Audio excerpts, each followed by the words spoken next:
Shalom jemaat yang dikasihi Tuhan. Jumpa lagi dalam acara Gereja Kristus Menyapa. Sebelum kita merenungkan firman Tuhan, mari terlebih dahulu kita berdoa. Kami bersyukur kepadamu ya Tuhan, hari baru Engkau berikan kepada kami, dan di dalamnya Engkau menyatakan rahasia kehendak-Mu kepada kami, agar kami melangkah dalam hikmat dan pimpinan Tuhan. Biarlah firman Tuhan yang kami renungkan mengajari kami untuk selalu taat dan setia kepadamu. Dalam nama Tuhan Yesus Kristus kami membuka hidup kami dilawat oleh firman-Mu. Amin. Jemaat yang dikasihi Tuhan, renungan firman Tuhan kita pada pagi hari ini terambil dari Roma 8 ayat 26 sampai ayat 27 yang berbunyi demikian. Demikian juga Roh membantu kita dalam kelemahan kita. Sebab kita tidak tahu bagaimana sebenarnya harus berdoa. Tetapi Roh sendiri berdoa untuk kita kepada Allah dengan keluhan-keluhan yang tidak terucapkan. Dan Allah yang menyelidiki hati nurani mengetahui maksud Roh itu, yaitu bahwa Ia sesuai dengan kehendak Allah berdoa untuk orang-orang kudus. Jemaat yang dikasihi Tuhan, melalui firman Tuhan ini kita mau merenungkan tentang bagaimana pertolongan Roh Kudus dalam kehidupan kita sebagai orang percaya. Setiap orang pasti pernah mengalami masa atau saat-saat yang lemah dalam kehidupannya. Ada saat di mana hati penuh dengan pergumulan, ada saat di mana hati penuh dengan pikiran-pikiran yang kacau. Ada saat di mana air mata mengalir, tetapi mulut tidak mampu mengucapkan doa. Kita ingin berdoa, tetapi kita tidak tahu harus memulai dari mana dan berkata apa dalam doa kita. Rasul Paulus menulis di dalam teks ini kepada jemaat di Roma yang sedang hidup dalam penderitaan.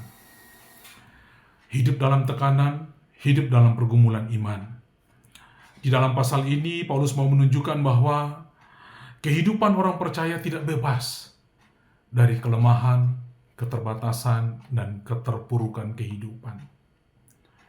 Tetapi dalam kondisi yang demikian, Allah tidak pernah meninggalkan orang percaya. Salah satu bukti terbesar bahwa kasih Allah hadir di dalam kehidupan pergumulan orang percaya dan kelemahan hidupnya adalah bahwa hadirnya Roh Kudus yang menolong kita di tengah-tengah kelemahan dan keterbatasan kehidupan kita. Di dalam Roma pasal 8 ayat 26-27 ini mau mengajarkan kita tentang 3 hal. Bagaimana Roh Kudus menolong kita dalam segala kelemahan kita. Yang pertama, Roh Kudus menolong kita dalam kelemahan kita. Yang terambil dari ayat 26 bagian A yang berbunyi demikian. Demikian juga Roh membantu kita dalam kelemahan kita. Roh Kudus menolong kita dalam kelemahan dan pergumulan kita. Kata membantu di sini menggambarkan seseorang yang datang mengangkat beban berat bersama kita.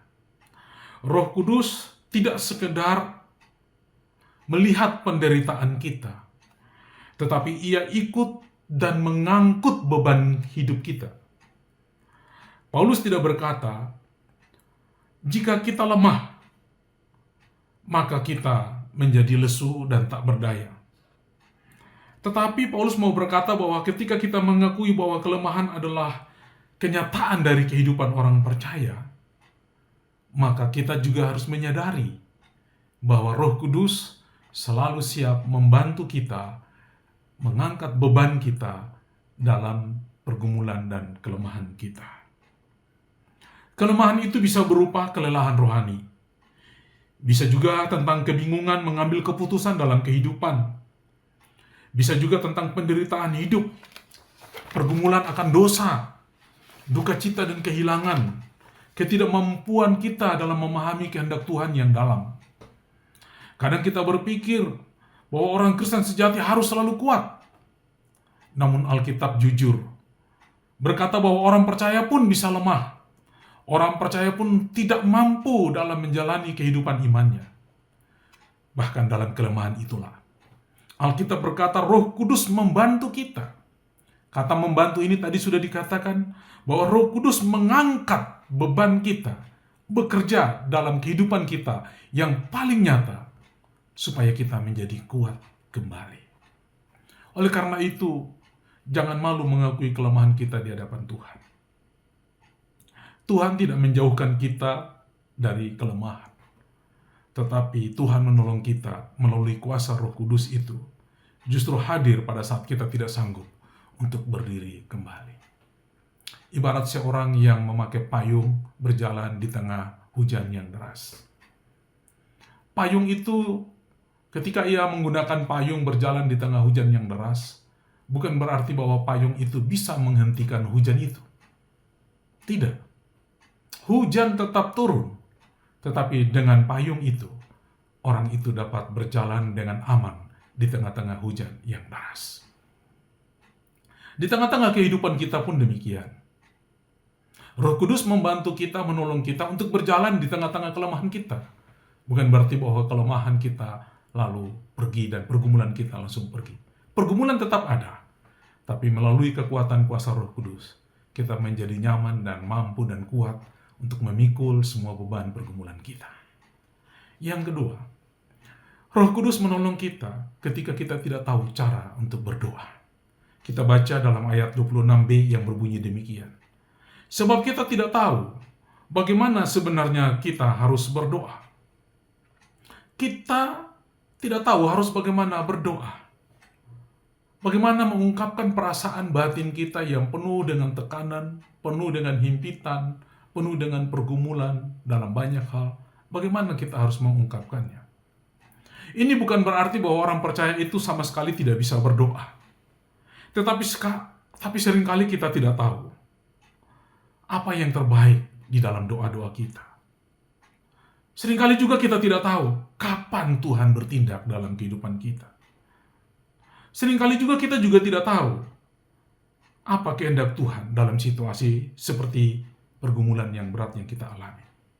Kadang kita berdoa meminta kesembuhan, tetapi Tuhan punya proses lain.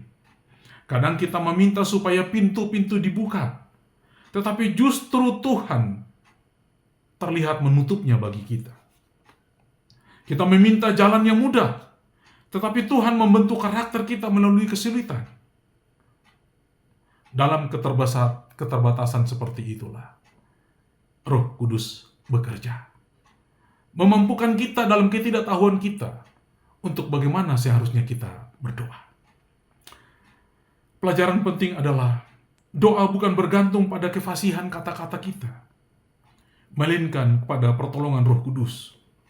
Tuhan tidak menilai indahnya kalimat-kalimat di dalam doa kita, tetapi Tuhan hanya ingin merasakan, mendengar, bertindak melalui ketulusan hati kita yang datang kepadanya dengan ungkapan-ungkapan yang dituntun oleh Roh Kudus. Yang ketiga, Roh Kudus bersyafaat bagi kita orang percaya dan melaluinya Allah mendengarkan doa kita. Mari kita membaca ayat 26 bagian C. Tetapi Roh sendiri berdoa untuk kita kepada Allah dengan keluhan-keluhan yang tidak terucapkan. Ini adalah gambaran tentang kasih Allah yang sangat dalam bagi kita. Ketika kita tidak mampu mengungkapkan isi hati kita, Roh Kudus menjadi pengantara yang membawa pergumulan kita kepada Bapa di sorga. Keluhan-keluhan yang tidak terucapkan di situ bukan sekedar emosi manusia, tetapi karya Roh Kudus yang memahami kedalaman hati orang percaya, yang tertindih dengan pergumulan yang berat. Ada penderitaan yang terlalu dalam untuk dijelaskan dengan kata-kata. Ada pergumulan yang terlalu dalam sehingga kata-kata tidak mampu mengungkapkannya. Ada tangisan seorang ibu yang tidak mampu lagi untuk mengungkapkan kata-kata, mengungkapkan lagi penderitaannya dengan kata-kata, sehingga ia mengungkapkannya hanya dengan tangisan. Ada orang yang mengalami kehilangan orang yang dikasihi, pergumulan mengenai penyakit, kehancuran hati, rasa kecewa yang tidak mampu diucapkan. Namun Roh Kudus mengetahui semuanya itu. Dan Roh Kudus menolong kita untuk mengungkapkan semua keluhan-keluhan kita itu. Pergumulan tentang penyakit, kehancuran hati yang dalam, kehilangan orang yang dikasihi. Roh Kudus mampu mengungkapkan itu melalui kata-kata yang tak terucapkan kepada Bapa di surga. Ada seorang anak kecil yang menangis di pelukan ibunya. Mungkin ia tidak mampu menjelaskan masalahnya kepada ibunya. Ia hanya memeluk ibunya dan menangis. Tetapi sang ibu mampu memahami tangisan itu. Demikian juga dengan Roh Kudus. Roh Kudus mampu memahami isi hati kita yang berada dalam pergumulan yang paling dalam. Bahkan sebelum kita mampu menjelaskannya dalam doa-doa kita pun Roh Kudus mampu dan mengetahui pergumulan kita yang paling dalam. Dan melaluinya, saat kita tidak sanggup berdoa panjang, tetapi datang kepada Tuhan dengan air mata, maka Tuhan memahami itu melalui pekerjaan Roh Kudus. Tidak ada doa yang terlalu lemah bagi kekuatan Allah melalui kuasa Roh Kudus. Allah akan mendengarkan keluh kesah kita melalui doa-doa dari Roh Kudus yang bertindak dalam kehidupan kita. Allah yang menyelidiki hati nurani mengetahui maksud roh itu, seperti kalimat yang ada dalam ayat 27. Dikatakan, dan Allah yang menyelidiki hati nurani mengetahui maksud roh itu. Maka jikalau roh itu berdoa kepada Allah, mewakili perasaan batin kita, maka Allah tentu akan mendengarnya. Karena Roh Kudus, dia berdoa mewakili kehidupan kita sesuai dengan kehendak Allah. Allah mengenal hati manusia secara sempurna. Tidak ada pergumulan yang tersembunyi di hadapannya. Roh Kudus tidak pernah berdoa bertentangan dengan kehendak Allah. Syafaat Roh Kudus selalu sempurna, benar, dan sesuai dengan rencana Allah. Seringkali doa kita dipengaruhi oleh emosi. Doa kita dipengaruhi oleh ketakutan. Doa kita dipengaruhi oleh keinginan pribadi atau keterbatasan pandangan kita. Tapi Roh Kudus membawa doa-doa kita yang selaras dengan kehendak Allah. Dan inilah penghiburan besar bagi kita orang percaya. Bahwa meskipun doa kita tidak sempurna, tapi Roh Kudus menyempurnakannya di hadapan Allah yang selaras dengan kehendak Allah. Oleh karena itu, percayalah bahwa Tuhan bekerja, bahkan ketika jawaban doa belum terlihat. Tuhan tidak pernah salah memahami doa anak-anaknya. Doa yang sesuai kehendak Allah selalu lebih baik daripada keinginan-keinginan manusia. Maka kita sebagai orang percaya, biarlah kita meminta Roh Kudus menuntun kita dalam kehidupan dan kelemahan kehidupan kita. Bahkan sampai kepada doa-doa kita pun, kita meminta Roh Kudus menuntun kita, supaya hidup kita selaras dengan kehendak Allah. Puji Tuhan. Shalom. Kiranya firman Tuhan memberkati kita. Amin. Kita berdoa. Bapa di surga, kami bersyukur untuk firman Tuhan pada hari ini. Roh Kudus menolong kami dalam segala kelemahan kami. Tapi Roh Kudus juga menolong kami di dalam doa-doa kami, supaya doa kami dan kehidupan kami selaras dengan kehendak Allah. Dan apabila kami hidup selaras dengan kehendak Allah, kami akan menikmati berkat dan kelimpahan yang berlimpah-limpah dalam kehidupan kami. Berkati semua jemaat yang mendengar. Mungkin saat ini mereka berada dalam pergumulan mengenai keuangan, pergumulan mengenai suami, pergumulan mengenai anak-anak, pergumulan mengenai istri atau usaha mereka.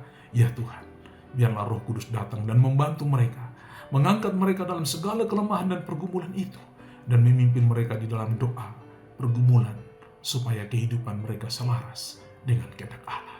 Inilah doa kami Tuhan, dalam nama Yesus kami berdoa. Haleluya. Amin.